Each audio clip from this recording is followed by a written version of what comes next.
So as we're entering our, I guess, third week of August of playing with these processes, and I use that word for a reason, because life has gotten too serious. And we need to stop every once in a while and just play. And that's the best way I know to approach these, and it is in a playful manner. Don't analyze them, don't get too serious about it, just try it. And when you try it, if it works, good. If it doesn't work for you, set it aside. Because out of 22, you're not going to find everyone connects with you, resonates with you. But as I said, by the time we get finished here, you should have something in your toolbox for anything that shows up during the week. You can pull it out and say, well, I haven't done that, dust it off, and say, let's give it a try. As I said earlier, I've been trying to identify 2 every week that I have used more and that I have used in my coaching. The problem I have this week, or the issue I have this week, is that I use all 4. And I think you're going to see some of them may be completely new for you. Some are ideas that you've heard before, maybe, in a way to use them. But all 4 of these have specific ways that they can help us increase our vibration and move us closer and closer to joy and bliss. Remember, on Tuesday night here in the sanctuary from 7 to 8:30, we take them a little bit further, and it's really been a nice series because there's a lot of give and take. It's not me teaching anything much except we just facilitate it. But it's fun to hear what everyone else is doing and how they're applying it in their own lives differently. And it's like, oh yeah, I can do that. And so it's been a really nice, playful series. It's been playful even on Tuesdays. The essence of this whole series is that this is a universal vibration. You and I are beings of vibration. I don't know how much of you are connected in with what's going on with the Hubble, and a lot of pictures and things are coming back. Right now, we're getting more stuff out of the universe, cosmos, than we've ever seen, and we just, I don't know if you saw it this week, but it was the first time they ever found a black hole that had light on the other side of the black hole. Never been seen before, never knew it was even there. Isn't it amazing? Even in a black hole, which supposedly takes everything from matter to antimatter, there's light on the back end of it. We just didn't have the ability to see that far before. Nothing happens until something moves. Part of the reason why we change some of what we're doing on Sundays and on Tuesdays is getting things to move. When you begin this work with your energy centers, they don't move a lot.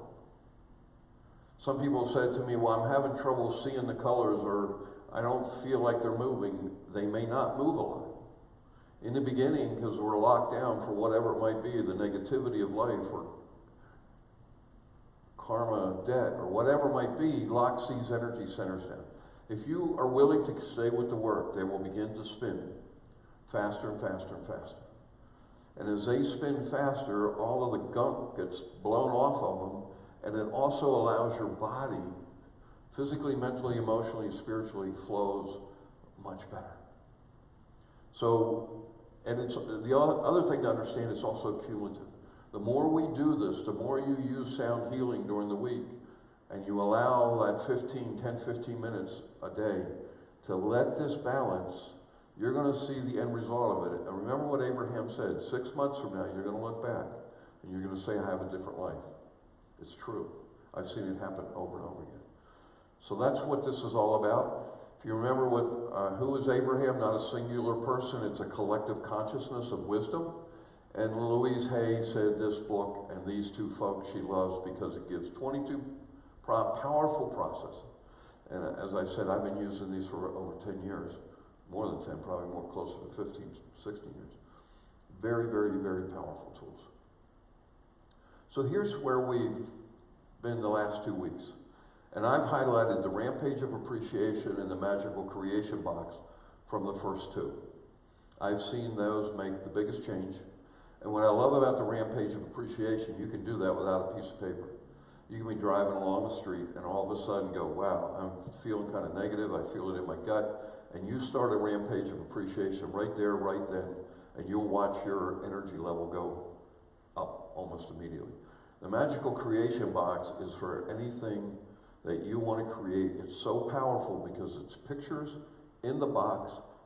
It gets tied into your subconscious, and you begin the process of manifesting. I've seen this work very, very quickly.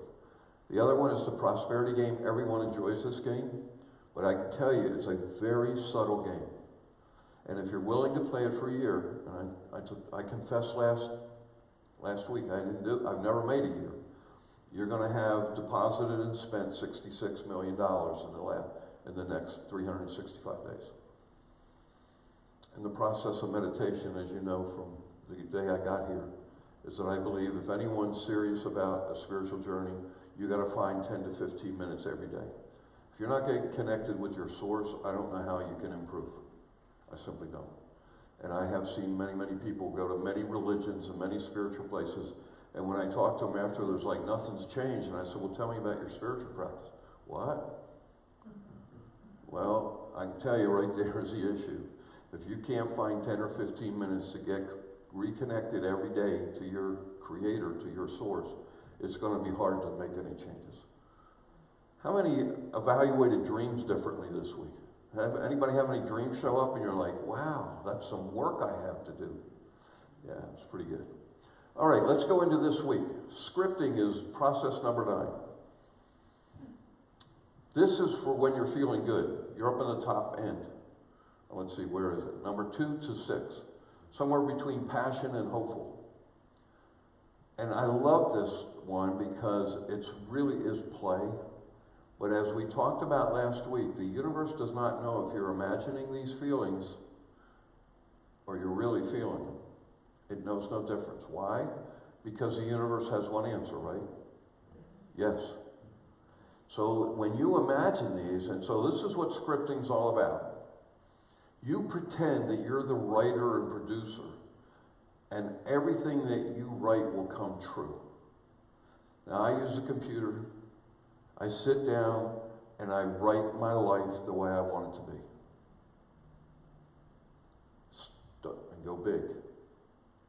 I mean, if you're going to take the time to do this stuff, and you're going to challenge the universe, the cosmos, to prove you right, go big. And I mean go big as big. And when you think that's big enough, 10x it. It's like, no, I'm going to go this big. Your vibration will match your thoughts if you hold them. So your only job in this one is to describe in detail everything exactly as you want it to be. Now, I don't know about you, but I think this is an exercise should have been taught in grade school. Right? If we had started out doing this simple exercise and write it in detail and practice this process, what would have happened over 50, 40, 60 years? But we can't go back and do it, but here's the beauty of it. You can change at any moment. You can sit down today at your computer and write it out. Your life exactly in detail what you want it to be. And you say, well, that sounds awfully simple. My question to you, have you ever done it? 99% of the people have never done it. And why? Because it looks like a waste of time, because they don't understand vibrationally they are the co-creators of everything that happens in their lives. Why not take the time to plan what you want and want it at the highest and the biggest way you can possibly dream of? Play with this. Pretend that your computer is magical. I mean, I actually talk to my magic computer. Now, when it starts talking back, that's when I got to be a little concerned. Give it a name. Have fun with this. Play with this. You say, Reverend Dan, it sounds kind of silly. I want to remind you what the master teacher said. You must become as a small child to enter the kingdom of heaven. I use kingdom of heaven as consciousness. If you want to enter the Creator's consciousness, you want to enter Source consciousness, you got to stop acting like an adult and analyzing and look at everything that's wrong and begin to be a little kid again and dream. And be audacious enough in your dream to write it out. I believe that's what the master teacher was saying. Become as a small child again so you can enter the kingdom. He never said the Pharisees and the Sadducees are going to enter the kingdom. In all of their analysis and studying the Word. He said, no, become like a small child. Dream big. Get excited. Have a magical computer and let yourself go. What's happening here is you are focusing the lens of your desire and are offering no resistance when you play this game. So focus, we know what focus does, right? Attention and focus brings energy to that. And if you stay in a place of no resistance, you're what? It's the art of allowing. You're allowing the universe to bring what you are courageous enough to dream is for you. With practice, you will actually begin to feel the momentum of your desire. You can feel the universal forces converging. That's what focus does. That's what attention does for you. Most human beings today have difficulty focus. They're all over the map. And when you're all over the map, you're diverting your energy in 100 places and nothing. It's the old magnifying glass with the sunlight, right? When I focus the sunlight, it starts a fire. When you focus your attention, you focus your consciousness, you start a fire. When you're all over the map, no fire. Not even any heat. You are the vibrational writer of the script of your life. Now this game, and I'm having some fun with you today, I hope, but you're doing this anyway. You are already the vibrational writer of your life. And the life that you live in this moment, you brought through your vibration. So you were scripting it anyway. Maybe you were doing it unconsciously, or maybe you were doing it ignorant of the law. That's okay. You can change today and change it completely, immediately. I challenge you, sit down and be willing to write that much about what you want in your life. That's not a lot. It doesn't take long to do one page, right? And in one page, you can take where you are today, and you can extrapolate it into something much bigger. Be willing to try. Be willing to play. Be willing to be childlike in your awe of the possibility. And see what happens. The purpose of this process is to practice the feeling of the life you want to live. Not practicing as it is in the moment. You and I do enough of that, right? We talk about that, we think about it, we even write it down, send it to people. But this is about going somewhere else. Where do you want to go from here to somewhere else and have it be different? Scripting is a good way to speed up the process of manifestation, of bringing to you what you want. Give it a try. And then send me an email about what's happening. Process number 10, 2 for today. This came from Esther Hicks. Esther Hicks is a prolific to-do list writer. I think there's some other ones in the room. And her list was getting longer and longer and longer, and one day at breakfast she was sitting with Jerry and she said, my to-do list is flipped on me and it's creating more overwhelm and procrastination than anything feeling good. And Jerry, the way Jerry was, he always had questions, and he said, well, why don't you ask Abraham what you ought to do? So she did. And this is what Abraham brought, the placemat process. I can tell you I have used this often. And if you try it, you're going to be amazed. So again, this is not just when you're feeling positive. You can see it's passion number 2 the whole way down to overwhelmed. If you're overwhelmed looking at your to-do list, because I don't know about you, but if you keep a really detailed to-do list, it seems like the list gets longer and nothing gets done. Right? And it's next thing you have this. That's called overwhelmed. Right? And then what happens? Nothing happens. So what Abraham told her to do, and they were at a restaurant, I envision this, it must have been a diner, you know, with the paper placemats at the diner.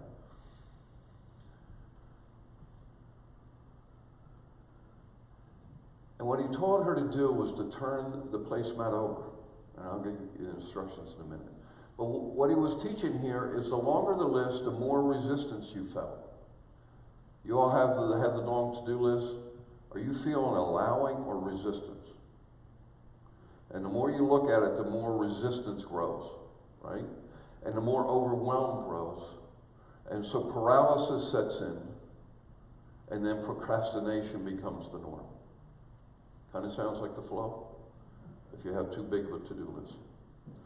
So what this process is about is take a placemat size paper and flip it over, if it's an actual placemat, and draw a line right down through the middle of the page. So it's a rectangular paper right through the middle. And at the top of the left side, write, things I will do today. And only put in those things that you're going to actually do today. Could be 1, could be 5, whatever. It's going to be a much shorter list than the big to-do list. But here's the key to this game. At the top of the right side, write things I will like the universe to do. And move everything over that you're not willing to do today and ask the universe to do for you. Typically, you're going to find this list like this and this list like this. And as the universe begins to make these happen, the list over here is going to get shorter. Right? But if you really put the things over here that you are willing to commit to yourself to do, and do it today, and then allow all the rest to go to the universe, your vibration begins to change the moment you do this. You move from overwhelmed to accepting possibility.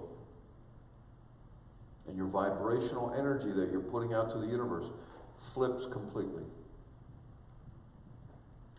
Things that you are willing to do today on the left side, and on the right side, the things I would like the universe to do. Now, I would bet there's some thoughts out there right now saying, well, how's that going to work? That ain't going to work. I got to do it. That's a belief system, isn't it? That you have to do it all. And that you might have to struggle to get it all done. Somebody testified. So what you want to do in this is move to a place where you are only willing to do what you can do today and allow the universe to do for you. Now that's a level of faith and trust that takes you up another notch. And can you imagine what begins to do in your vibration?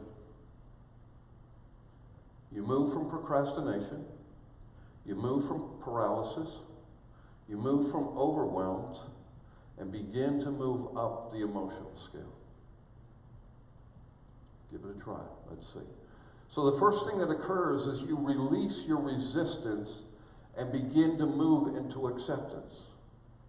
Well, I've been using these words over and over again these last couple of weeks. When we're in resistance, what do? We put it away. We push it away from us. Part of the process is we have to be in a place of acceptance. We have to be in a place of receiving This helps you get there. You can actually see it in your life begin to change. So the first thing is you move from resistance and move into acceptance.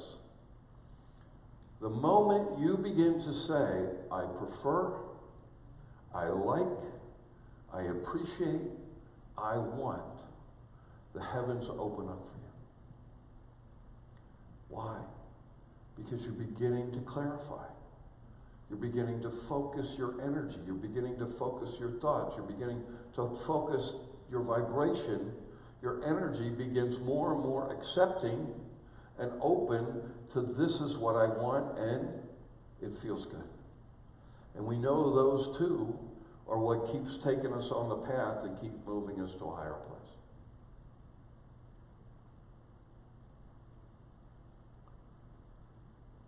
We only have to tell the universe once. So why do we repeat it? It's not for the universe. It's for you and me. When we continue to repeat it as part of us taking our belief system, taking our moving from resistance to allowing, we don't do that immediately. It's not a normal thing, and we haven't learned how to do that. And so the repetitiveness is for us, not for the universe. But the key for you and I is to make sure as we ask in that rocket of desire that we keep being consistent with what we ask. Because so many people start out and they'll ask for this and then, oh, well, maybe this. Well, maybe I'm not worthy of all that. I want this. And what happens? Just spin in a circle. So we have to stay consistent with what we're asking for in this. But you only have to ask the universe once. Try it. Try the placemat. I can tell you I've used it a lot, and I used it with a lot of coaching clients. And they come back with this look on their face. It's like, stuff started disappearing over here. Yeah, because you ask. And you were in a place of allowing. And you allow to receive the good that's out there for you. Segment intending. Number 11. This is a very powerful game to play. And this is when you want to influence, to dominate a part of your day. And my suggestion, at least this is from my experience, is don't try to do this for every segment of your day or week. Start with one. And work that out. When you're comfortable with that, you can continue to add other segments. Otherwise, you can move into a place of overwhelm, which overwhelmed is resistance, right? So anytime you're feeling overwhelmed about your life or during the day or whatever, you need to stop. Take a breath and stand back and say, wait a minute. Because right now, I'm resisting all the good that can come to me. So let that be a flashing light to you when you're feeling that, or you hear yourself saying to someone, man, I'm just overwhelmed. Stop. Take a big deep breath. Get centered, get focused. How can I release that to move to allowing? Overwhelmed is one of the strongest resistance. So when your emotional set point somewhere between positive expectation and overwhelmed again, so it's dropping down into the negative. You don't have to be a bliss to do this. So I'm using a physical issue. So let's say you have a physical issue. I've got pain in my leg. What happens with our focus is typically on the pain in the leg, right? That's what we talk about. We tell everybody, we think about, what should I do with it? It's all about the issue. And then we project it through our vibration into the future.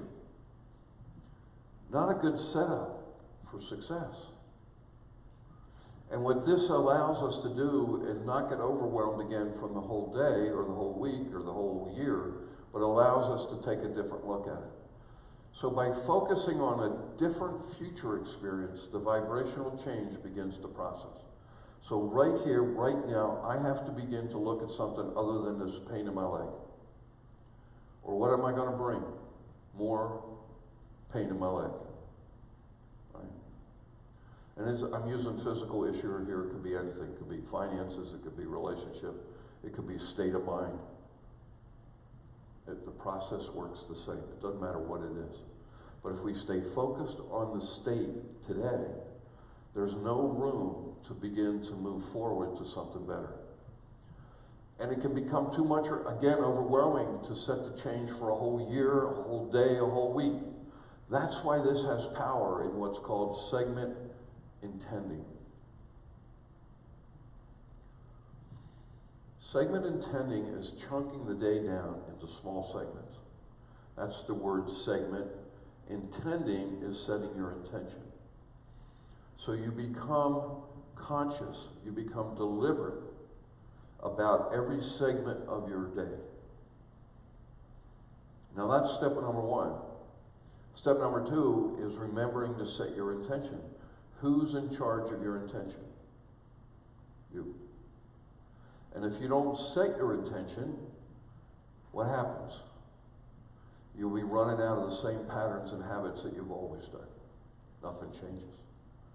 So as you begin to chunk it down, it begins to look like this. I woke up. It's a segment. What's my intention for when I wake up? Do you set your intention the night before for how you want to wake up? If not, it's going to be the roll of the dice. You have the power to set intention for every segment of your life. I woke up. I went down for breakfast. Another segment. I got a shower. Another segment. I drove to work. Another segment. And as we begin to chunk down our days, and you say, wow, this sounds like a whole lot of work. It is in the beginning. But I got news for you. You are setting your intention for every segment of your day already. You just may be unconscious. You may just be running on the gerbil wheel, the hamster wheel. Waking up every day, wake up the same way, do the same thing, completely unconscious of your life.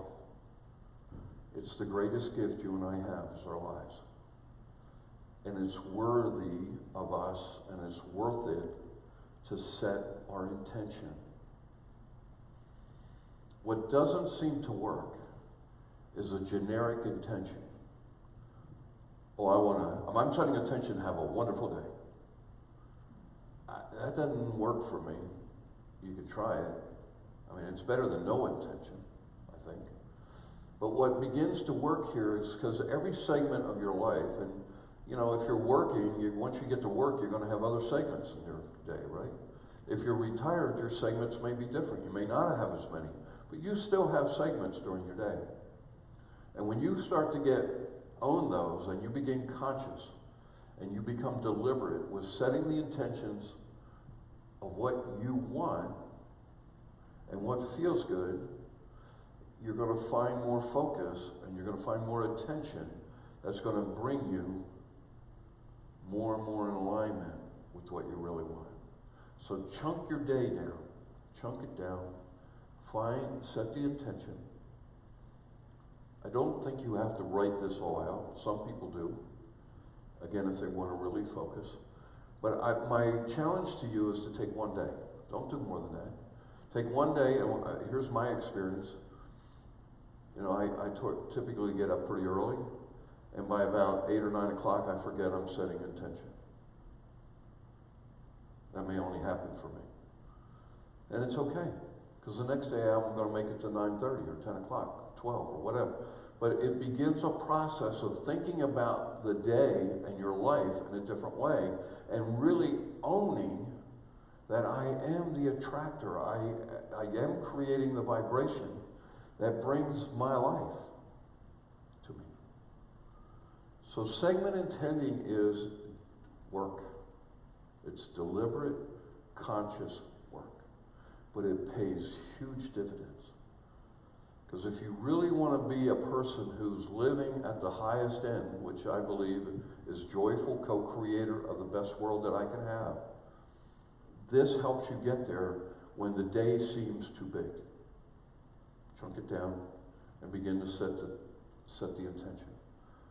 The key is to set your intention as you enter or before every segment.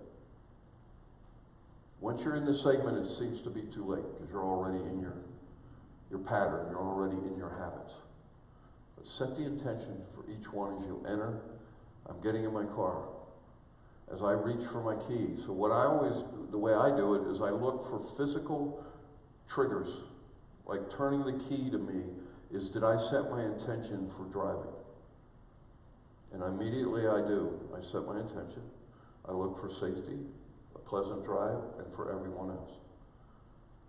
It doesn't take long. It just takes awareness. It takes self-awareness that I am the creator here, co-creator of this experience. And it's important for me to have a safe travels and have safety for everyone else around me. And you honor that in setting the intention for that segment. This begins a habit of pre-paving your life. What's pre-paving? Pre-paving means I can set an intention from now to somewhere in the future.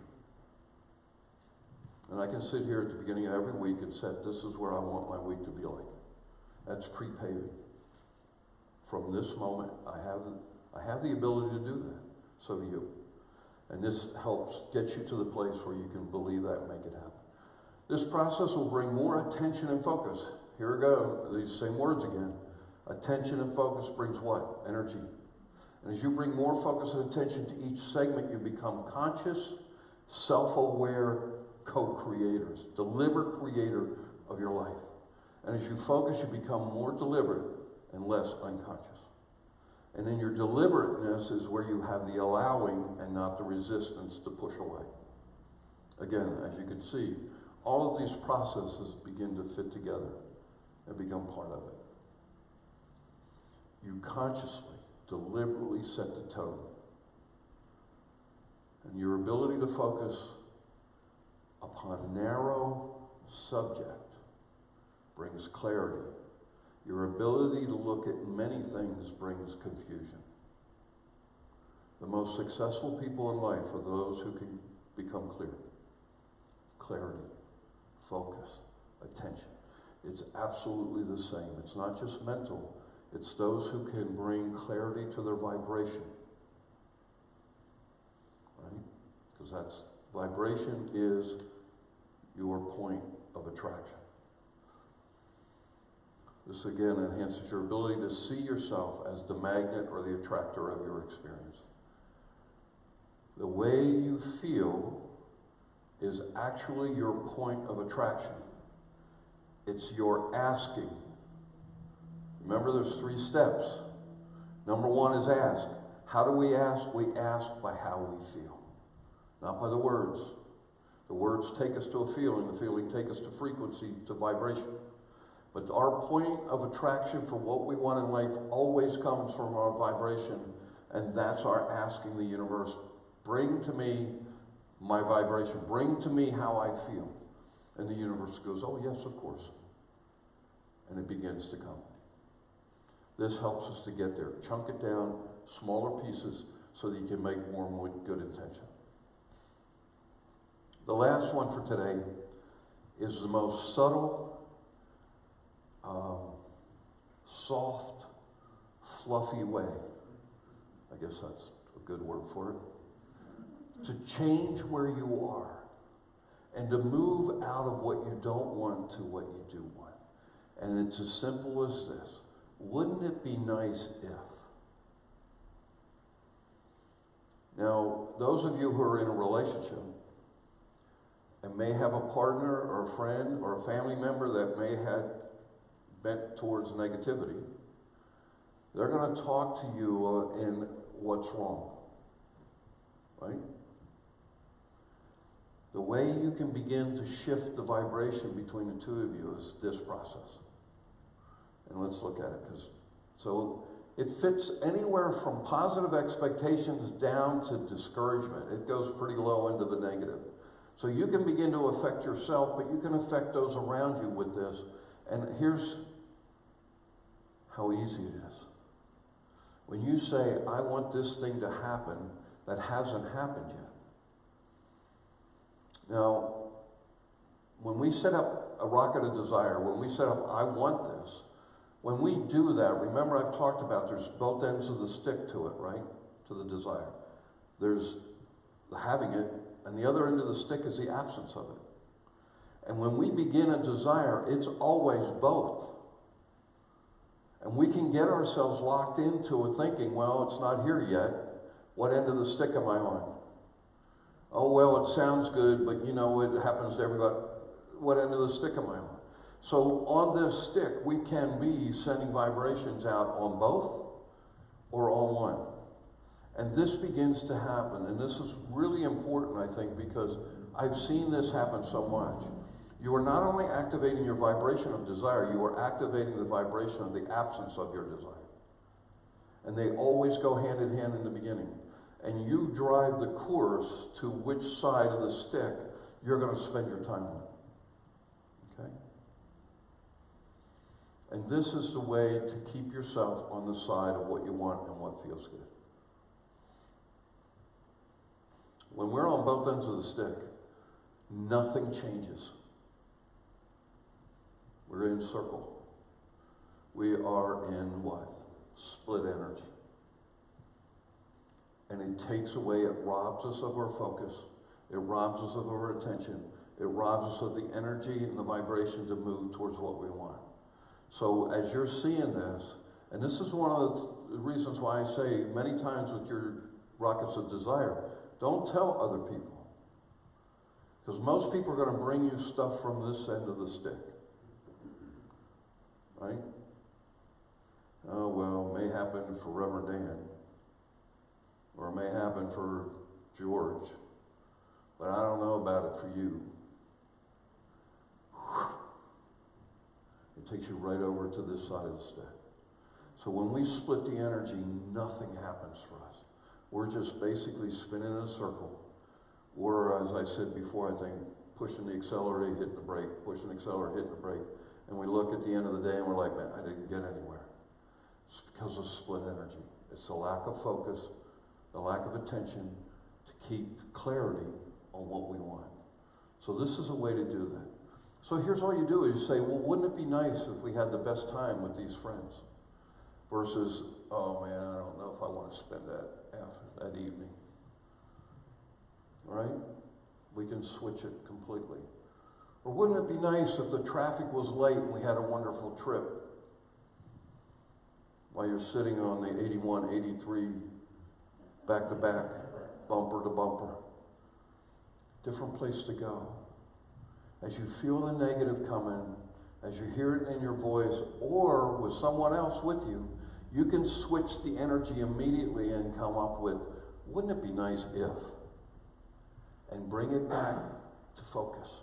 Bring it back to what you want that makes you feel good. Very subtle, but very powerful.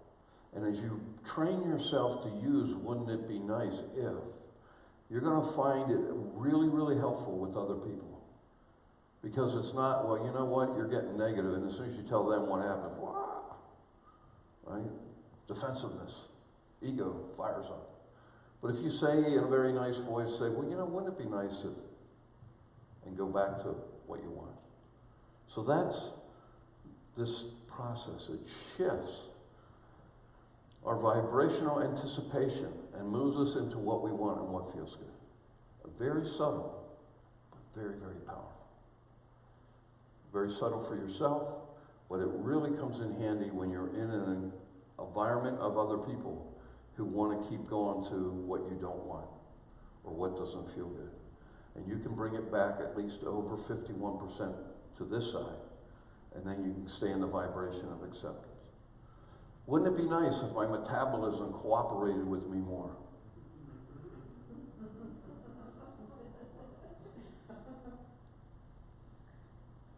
A little bit better than maybe what we've been talking to our body about, right? Wouldn't it be nice if I could reclaim the body weight of when I was 20? You can have fun with this, play with it, think about, but what you're doing in all of that is changing the vibration immediately. And if the other person wants to keep going back to that, you can stay with what wouldn't it be nice in your head and let them go on. But it's a great way for you to disconnect, Disengage with that negativity and the things that you don't want, that don't make you feel good. This game is important because it moves us out of resistance and restrictions again. Those words keep coming up. When we're in restriction and we're in resistance, we are pushing away. We're on this end of the stick that we don't want to be, into a gentle yet very powerful shift to something we want with a more gentle and softer vibration. Try this out today. Find one time in your own, when you start going down to what you don't want, stop yourself and just simply say, well, wouldn't it be nice if, and do the other side of it, and watch how your energy shifts immediately. Once you've done it a couple times to yourself, then you can do it with someone else. And as you just say to them very gently, wouldn't it be nice? Right? Now, I use a form of this when I work with coaching clients that have a tendency to want to go to the past. Right? So what do I say? Aren't we glad that's in the past? And what's the shift? We don't talk about the past anymore. So you can find ways to modify this for not only what's going on in your own mind, but when you're working with other people to be able to move into what you want. By softly playing this game, we hold ourselves in a place of alignment, acceptance, harmony with what? Source energy. And the reason we're here is to have a joyful life, co-creating the best that we can do at all levels. Now, don't look for immediate change. It takes time. It took time to get there. But as you learn, this is a quote from Abraham, as you learn to uplift your point of attraction to what you want and to what feels good, and this is what I added to it, and you add knowing that all is well. There is a silent orchestration going on within and around you. The universe is working in alignment with you. We're working to take you to what you want, right? And to what feels good. So we had 4 this week. Scripting. Have your magical computer. Actually, I don't know if I can pick 2. I try all 4 of these this week. Take a piece of paper out and do the placemat. See, what you can do is turn it over to the universe and watch what happens. Segment intending takes more work. It's the most work of any of these this week. But take one day, and maybe not even a whole day. Say, you know what? From the time I wake up to noon, I'm gonna consciously set intention for every one of those segments, and just see what happens. See how you feel by the time you hit noon. What'll happen probably is you're like, okay, now let's go on to 4 or 5 o'clock and let's see what happens. And that's the way I would playfully engage in these processes. Right? And then finally, process number 12. I hope that everyone tries this. It is so subtle, but it is so powerful, and not only changing your approach and your alignment and your vibration, but especially for those that are around you. Have fun with this. Play with it. And like I said, send me a good email. I'd love to see the emails. Excellent. All right, let's move into our decree.